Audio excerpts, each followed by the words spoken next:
Meenakshi Faculty of Yoga Science and Therapy, BSc and MSc Yoga. Apply now. Sun Pictures கலாநிதி மாறன் பெருமையுடன் வழங்கும் தனுஷ் நடித்து இயக்கும் ராயன் ஜூலை 26 முதல் உலகமெங்கும். வேலை வாய்ப்புடன் ஆசிரியர்களின் நேரடி கவனத்தில் ஃபேஷன் டிசைனிங் படிக்க ஆண்ட்வே ஸ்கூல் ஆஃப் டிசைன். சின்ன வயசுல எங்களுக்கு சொன்னதே இப்போ மறுபடியும் ப்ராக்டிக்கல்ல திருப்பி ஃபேஸ் ஆயில் பாடி ஆயில்னு வந்துடுச்சு. சீரம் போட்டால் கம்ஃபர்டபுளாக இல்லை. சின்ன திரைக்கு மேட் ஃபினிஷ் மேக்கப் தான் பர்ஃபெக்ட். அதே ஆசிட்டிஸ் ஃபாலோ பண்ணும். ஆக்னி இருக்கிறப்ப makeup. How much you love saree? 3 வீடு கலெக்ஷன் இருக்கு. ஆம்பளை அண்ணா அழட்டும், அது எனக்கு தேவையில்லை. உமன் அழவே கூடாது. ஃபர்ஸ்ட் எப்படி தான் உங்களுக்கு நம்பர் கிடைக்குது? சோஷியல் மீடியாவில் கூட இல்லை. இதுதான் ஃபஸ்ட் டைம் நான் இன்டர்வியூ கொடுக்குறேன். ஹேர் கட் எங்கே பண்ணுறீங்க? நீங்கள் எப்படி அவ்வளோ போல்டாக இருக்கீங்க? வீட்டிலவும் போல்டாக தான் இருப்பீங்களா? போல்டாக இருக்கிறவங்கெல்லாம் சக்ஸஸை பார்த்துருக்காங்க. அதனால் சீரியலில் வந்து ரொம்ப நாளாக தொடர்ந்து இவங்களை நம்ம பார்த்துக்கிட்டே இருக்கோம். ஸோ நெகட்டிவ் ரோல் அந்த வில்லி அப்படின்னாலே ஒருவேளை இவங்களை பற்றி தான் பேசுகிறாங்களோன்ட்டு நீங்கள் எல்லாருமே யோசிப்பீங்க. என் கூட இன்றைக்கி யார் இருக்காங்க அப்படின்னா சீரியல் ஆக்ட்ரஸ் ராணி மேம் அவர்கள். வணக்கம். வணக்கம். விமன் அப்படின்னா இப்படி இருக்கணும்னு நிறைய விஷயங்கள் சொல்லிக்கிட்டே இருக்காங்க. பட் அக்கார்டிங் டு யூ விமன்னா என்ன? விமன்னா பவர். விமன் இல்லைன்னா உலகமே இல்லை. அந்த இடமே மொட்டையாக இருக்கு. ஓகே, உங்கள் லைஃப்பில் ரொம்ப இம்பார்ட்டண்ட்டான விமன் யார்? எனக்கு எங்கள் அம்மா தான் இம்பார்ட்டண்ட்டு. அம்மாவுக்குமே ஏன்னா எங்கள் அம்மா சைலண்ட்லவே எங்களை அடிப்பாங்க. காமாக இருந்தே கண்ணிலே மிரட்டுவாங்கன்னு. கண்ணு ரொம்ப ஃபோட்டோ காமிச்சா நீங்கள் இவங்களை பார்த்தா நீங்கள் பயப்படுறீங்கன்னு சொல்லுவீங்க. அது பார்வையே இல்லை. அது அவங்க குணம். ஒருத்தர் அவங்க குணத்தை வச்சு அவ்வளோ பர்ஃபெக்டாக இருப்பாங்கன்னு அர்த்தம். அந்த பர்ஃபெக்ஷனுக்கு நாங்கள் பயப்படுவோம். ஸோ நீங்கள் அப்போ சொல்லும் போதே நீங்கள் அவங்களோட ரொம்ப அவங்கள ரெஸ்பெக்ட் பண்ணி அவங்க சொல்லக்கூடிய விஷயங்கள்ல ஒரு டிசிப்ளின்டான ஒரு லைஃப் தான் த்ரூ அவுட்டாக இருந்திருக்குல்ல. அப்போ மீடியாவுக்கு வரும்போது இன்னும் கொஞ்சம் நிறைய இன்ஸ்ட்ரக்ஷன்ஸ்லாம் உங்களுக்கு கொடுத்துருக்காங்களாம்மா? Already ready பண்ணிட்டாங்கல்ல. சின்ன வயசுலேருந்து சொல்லி சொல்லி சொல்லி ஸ்கூலு இது எல்லாமே ப்ரோக்ராம்ஸு. நம்ம ஸ்கூலில் கூட இந்த ப்ரோக்ராம்ஸ்க்கெல்லாம் போவோம். இந்த இன்டர் ஸ்கூல் காம்படிஷன்ஸு எல்லாத்துக்கும் போகிறப்ப அவங்க ஃபஸ்ட்டே எல்லாம் ரெடி பண்ணி வச்சுட்டாங்க. மைண்டை எங்கள் பிரெயினை டியூன் பண்ணி வச்சுட்டாங்க. பர்ஃபெக்ஷன் பர்ஃபெக்ஷன் பர்ஃபெக்ஷன் பக்காவாக ரெடி பண்ணி அப்புறம் தானே சீரியல்லே ஸோ உங்களுக்கு இன்னும் ஈஸியாக இருந்திருக்கும். எங்களுக்கு ஈஸியாக தான் இருக்குது. அவங்க சொல்லவே வேண்டாம். ஸோ அப்போ நீங்கள் எப்படிப்பட்ட ஒரு அம்மா? இதே மாதிரி ஸ்ட்ரிக்ட்டு தானே உங்கள் பசங்கள்கிட்டையும்? ஸ்ட்ரிக்டெல்லாம் இல்லவே இல்லை. என் ஹஸ்பண்டு கேட்டதான் சொல்லுவார், எவ்வளோ ஸ்ட்ரிக்ட். நீ அடிப்ப பாரு, இப்படி தட்டிட்டு ஐயோ அடிச்சிட்டேனே அப்படின்னு ஃபீல் பண்ணுவேன் நான். கிண்டல் பண்ணுவாங்க வீட்டில். ஸ்ட்ரிக்டெல்லாம் ஒன்றும் இல்லை. பட் சொல்கிற பேஸ் கேட்கலன்னா அந்த பேஸ் இப்போவே மாறுது. Okay ma'am. ஸோ இப்போ ஒரு ஆக்ட்ரஸ் அப்படின்னு இருக்கும்போது இந்த மேக்கப் ப்ராடக்ட்ஸ் அப்படிங்கிறது ரொம்ப இம்பார்ட்டண்ட். ஏன்னா நம்ம கேமராக்கு ஏற்ற மாதிரி மேக்கப் போடணும். ஒரு கேரக்டருக்கு ஏற்ற மாதிரி ஒரு மேக்கப் மாறும். ஸோ உங்களுக்கு நீங்கள் ரொட்டீனாக யூஸ் பண்ணுற மேக்கப் எப்படி, எந்த மாதிரியான ப்ரொசீஜரில் ஸ்டார்ட் பண்ணுவீங்க? எந்த மாதிரி பண்ணுவீங்க மேக்கப்?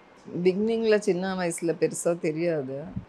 ரீசெண்டாக நானும் மற்றவங்கெல்லாம் ஸ்கின் கேர் எடுக்கணும்னு சொல்லி நான் எனக்கு ஆர்டிஸ்ட் கிட்ட கேட்பேன், என்ன எடுக்கணும், அப்படி என்ன தான் பண்ணணும் நம்ம யூடியூப்பை திரும்பினா ஒரு 20 ப்ரொசீஜர் வருது, அதெல்லாம் யூஸ் பண்ணணுமான்னு கேட்பேன்.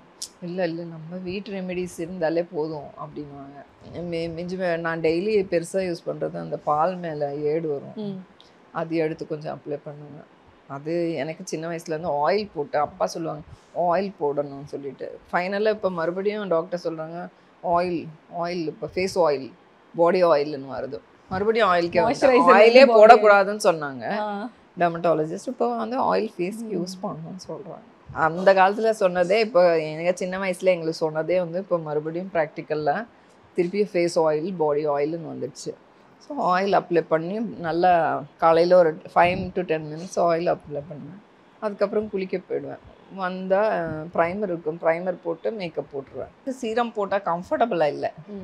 உண்மை அதுதான். ஒரு மாதிரி ஆயிலியாக ஃபீல் ஏதோ ஒரு ஆயிலி. பட் நீங்கள் பார்த்தீங்கன்னா மேட் ஃபினிஷில் தான் மேக்கப் நல்லா இருக்கும்.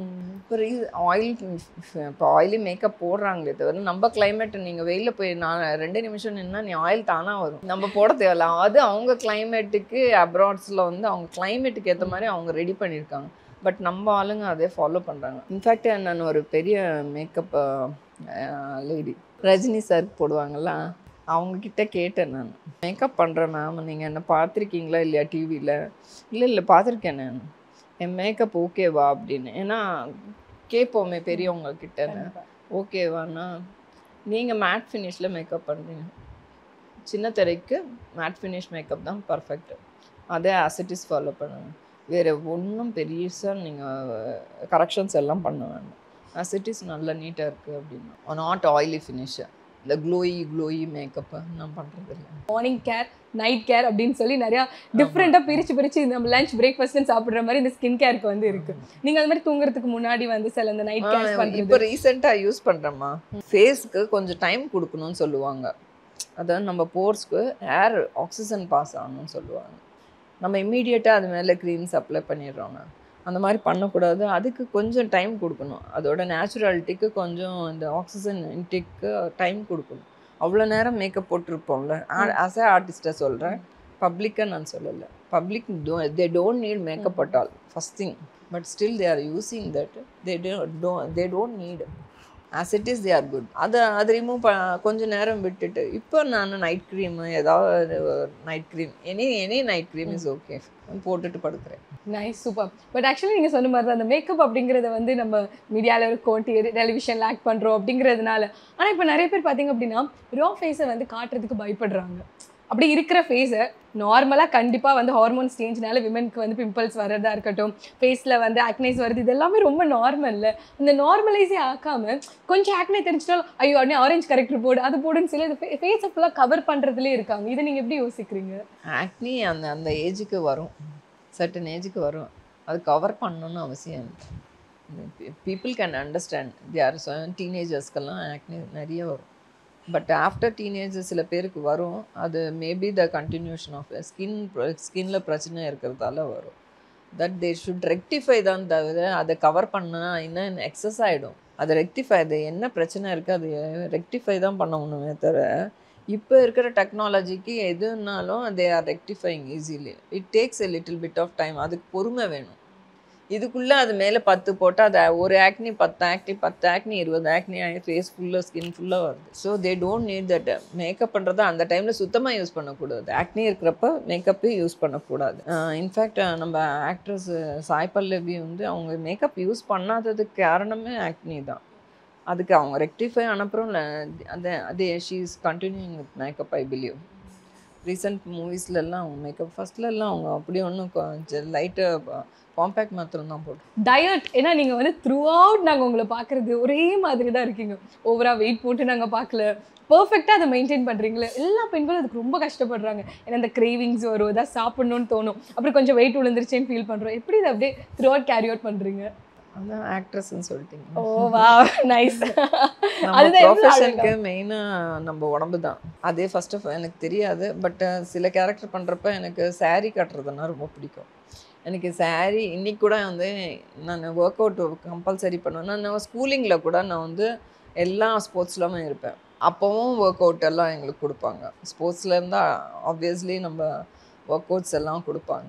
ரன்னிங்கில் இருந்தால் ரன் பண்ணுறதே ஒரு ஒர்க் அவுட் தான். ஸோ அது எனக்கு அந்த பர்ஃபெக்ஷன் அப்படியே வந்துடுச்சு. திருப்பியும் நம்ம இது சீரியல்ஸ் பண்ணுறப்ப இல்லை எல்லோரும் ஃபஸ்ட்டு எனக்கு தெரியாது, நல்லா சாப்பிட்டு கொஞ்சம் வெயிட் போட்டுட்டேன், எல்லாம் குண்டாயிட்டேன். எங்கள் வீட்லேயே எல்லாம் என்ன குண்டாயிட்ட சொல்லிட்டாங்க. பட் என்ன எந்த சீரியலில் எந்த டேரக்டரும் நீ குண்டாக இருக்குது நல்லா இல்லைன்னு சொன்னதில்லை. கொஞ்சம் ஒரு 5 kg எக்ஸஸாக போட்டாலே குண்டாயிட்டேன் அப்படின்னு எங்கள் வீட்லேயே என் சிஸ்டர் சொல்லப்போ ஐயோ குண்டாயிட்டேன்னா காம்ப்ளெக்ஸ் மாதிரி வந்துடுச்சு. யார் எது கொடுத்தாலும் சாப்பிடுவேன். அது வரைக்கும் எனக்கு இந்த குண்டு ஒல்லியெல்லாம் தெரியாது. நல்லா ஒர்க் பண்ணணும், நான் நல்லா சாப்பிட்ணும், அவ்வளோதான் தெரியும். நல்லா சாப்பிடுவேன், நல்லா ஒர்க் பண்ணுவேன், அவ்வளோதான். ஓ, அப்போ நீங்கள் ஃபுல் கண்ட்ரோல் டயட்டில் தான் இருக்கீங்க. என் மைண்ட் செட் ஆகிடுச்சு. நம்ம நடிக்கணுன்றதை விட எனக்கு சாரீ கட்டினா வந்து தொப்பை இருக்கக்கூடாது, ஒல்லியாக இருக்கணும், ப்ளசண்ட்டாக இருக்கணும் லுக்கு. என்ன நான் பார்க்குறப்ப எனக்கு கண்ணாடியில் நான் அழகாக தெரியணும் அப்படின்னு நான் ஃபீல் பண்ணுவேன். எனக்குள்ளே நானே ஃபீல் பண்ணிக்கிட்டேன். எவ்ரி பர்சன் அந்த மாதிரி ஃபீல் பண்ணிட்டேன். மற்றவங்களுக்காக எதுக்கு, எனக்காக நானே நல்லா இருக்கணும்னு நினைக்கிறேன். எந்தெந்த ஃபுட்ஸ் எல்லாம் வந்து டோட்டலி ஒரு ஏஜ்க்கு அப்புறம் விமென்ஸ் வந்து அவாய்ட் பண்ண நல்லா இருக்கும் அப்படின்னு நினைக்கிறீங்க? அந்த பசங்கன்னா சாக்லேட்ஸ் அதெல்லாம் அவங்கள வந்து அவாய்ட் பண்ணுன்னு சொன்னால் பண்ணவும் மாட்டாங்க. அது தப்பு கூட. ஏன்னா அட்லீஸ்ட் அந்த ஏஜ்லாவது அவங்க சாப்பிட்டோமே, அவங்க என்ன ஆசைப்படுறாங்க. பட் ஆஃப்டர் சர்டன் ஏஜ், இப்போ வந்து ஏஜ் ரொம்ப கம்மி பண்ணிடலாம். ஃபஸ்ட்டெல்லாம் ஓகே, அது வந்து ஒரு 20 வயசு வரைக்கும் சாப்பிட்லாம். இப்போ வேண்டாம், 15 வயசுலேருந்தே எல்லாம் கொஞ்சம் கண்ட்ரோல் பண்ணிட்டானே நல்லது. ஸ்வீட்ஸ் அதெல்லாம் ஹெவி ஃபுட் அதுக்கப்புறம் கண்ட்ரோல் பண்ணுறது கொஞ்சம் கஷ்டம்தான். ஓகே, ஒர்க் அவுட்ஸ் அப்படின்னும் எந்தெந்த மாதிரியான ஒர்க் அவுட்லாம் நீங்கள்? நான் ஜிம் போவீங்க. ஓகே, ஜிம் வந்து குட் ஃபார் விமன் ஆஃப்டர் 40 நார்மலாக கேட்குறேன். ஏன்னா 30+ அப்புறமே கொஞ்சம் என்ன சொல்கிறேன்? இல்லை, நான் ஃபஸ்ட்லேருந்தே போவேன். ஃபர்ஸ்ட்லேருந்தே. ஓகே, அதாவது ஒரு 10-15 இயர்ஸ்லேருந்து நாங்கள் ரெகுலராகவே போயிட்டுருக்கோம். உங்களுக்கு அதனால வந்து எந்த மாதிரியான ஒரு எஃபெக்ட்ஸ் உங்களுக்கு பாடி எந்த விதத்தில் அது ரொம்ப பில்ட் பண்ணி கொடுக்குது? ஸ்ட்ரென்த் பில்ட் பண்ணி? இல்லை, நல்லா ஆக்டிவ் ஆகிடும். நான் அதாவது நிறைய பேர் நினைப்பாங்க டயர்ட் ஆகிடும். ஆக்டிவ் ஆகிடும், கான்ஷியஸ் ஆகிடும். ஃபுட்டு நான் இவ்வளோ நேரம் ஒர்க் போட்டு இது சாப்பிட சொன்ன வேண்டாம் அப்படின்னு அந்த மாதிரி நம்மளுக்கு அறியாமலே நம்ம வாயிலேருந்து வந்துடும். நான் இவ்வளோ நேரம் கையெல்லாம் வலிக்குது, நான் எனக்கு வேண்டாம். பாடி will automatically it will tell us வேண்டான்னு சொல்கிறது தான் ஃபஸ்ட்டு வாயில் வரணும் சாப்பாடு பார்த்தா. ஸோ இப்போ வந்து இந்த விமென்ஸ் வந்து ஒரு ஏஜ்க்கு அப்புறம் பார்த்தீங்க அப்படின்னா அவங்கள வந்து ரொம்ப கேர் பண்ணிக்கணும் அப்படின்னு சொல்கிறாங்க டாக்டர்ஸ் எல்லாமே நிறைய சொல்கிறாங்க. ஏன்னா அந்த ஸ்பைன் ப்ராப்ளம் வரும், நிறைய பிரச்சனைகள் இருக்குது. அதெல்லாம் எந்தெந்த மாதிரி வந்து ஏன்னா நிறைய வேலைகள் அவங்க செய்யக்கூடாதுன்னே சொல்கிறாங்க. கொஞ்சம் வந்து இந்த ஓவர் வெயிட் லிஃப்டிங்காக இருக்கட்டும், சில விஷயங்கள் செய்யக்கூடாது. ஒர்க் அவுட்டுன்னா யார் சொன்னால் வெயிட் லிஃப்ட் பண்ணணுன்னு? ஒர்க் அவுட்டுன்னா இப்போ வந்து அந்த சில இப்போ கிளிப்பிங்ஸ் எல்லாம் நீங்கள் போடுறீங்க யூடியூப்பில், தலைகீழியாக நின்று அந்த மாதிரிலாம் ஒர்க் அவுட் பண்ணணும்னு நான் அந்த மாதிரி பண்ண மாட்டேன். நான் ரொம்ப சிம்பிளாக தான் பண்ணேன். சும்மா போய் ஹாய் சொல்லிட்டு அதில் கொஞ்ச நேரம் இந்த மிஷினில் கொஞ்ச நேரம் ஃப்ளோர் எக்ஸசைஸ்க்கு இம்பார்ட்டன்ஸ் தரும். மோஸ்ட்லி ஃப்ளோருக்கு தான் இம்பார்ட்டன்ஸ் ஃபுல்லாக முடிச்சுட்டு எல்லாம் 10 மினிட்ஸு ஒன்லி இந்த இஎஃப்எக்ஸு வாக்கிங் மிஷின் சிம்பிளாக பண்ணாலே போதும். ஆனால் கண்டினியூஸாக பண்ணணும்.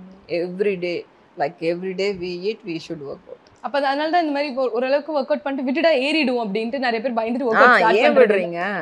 நம்ம எவ்ரிடே தானே சாப்பிட்றோம்.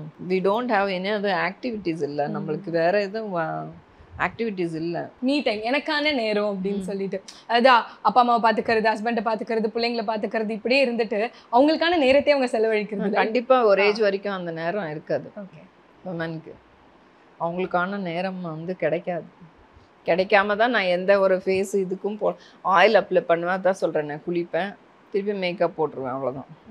எனக்கு தெரிஞ்சது அது ஒன்று தான். இப்போ ரீசெண்டாக கொஞ்சம் டைம் கிடைக்கிறதால கொஞ்சம் கேர் எடுத்துக்கலான்னு நினைக்கிறேன்.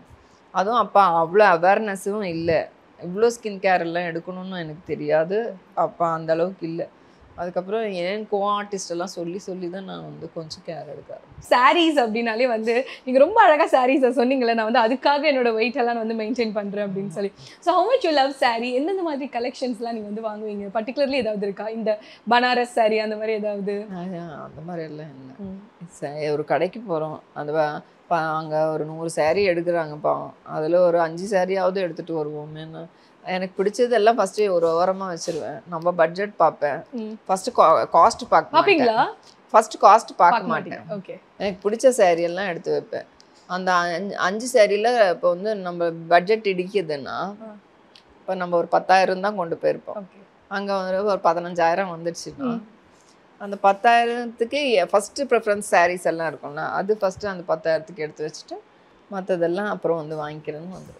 ஓகே, அந்த மாதிரி தான் டிவைட் பண்ணுறது.